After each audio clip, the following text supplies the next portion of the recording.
the case of A.U. Bright Smiles Dental concerning disclosure of patient health information.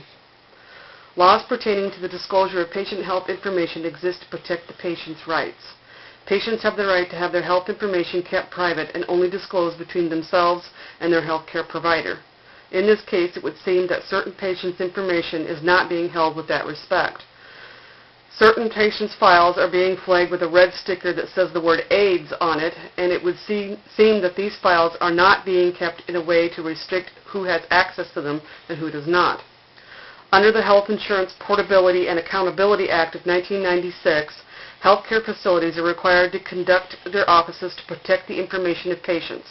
In Section 1173, Number 2 states, each person described in Section 1172A who maintains or transmits health information shall maintain reasonable and appropriate administrative, technical, and physical safe regards.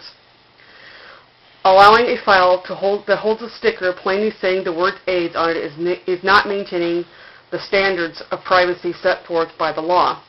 The patient's records need to be kept out of view of anyone who is not authorized to see them. Whether or not any authorized persons viewing them could see who the patient was or not does not matter. By allowing any records that are flagged in this way to be seen by anyone other than authorized personnel is not following the law.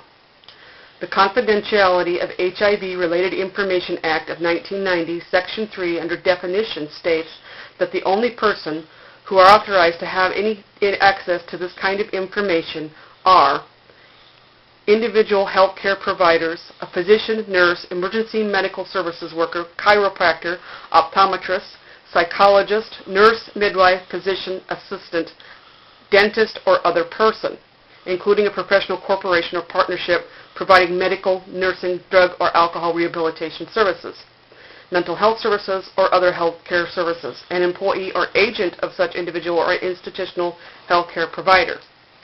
Obviously, patients in the waiting room are not amongst this list of individuals and therefore are not authorized to see this information. Although A.U. Bright Smiles Dental did eventually set different protocols concerning access to patient records, they did not have these protocols in place at the time of the incident and therefore were in violation of the law at the time. In light of this information, I would have to find in favor of the plaintiff in that A.U. Bright Smiles Dental did not follow the laws concerning privacy of their patients with AIDS.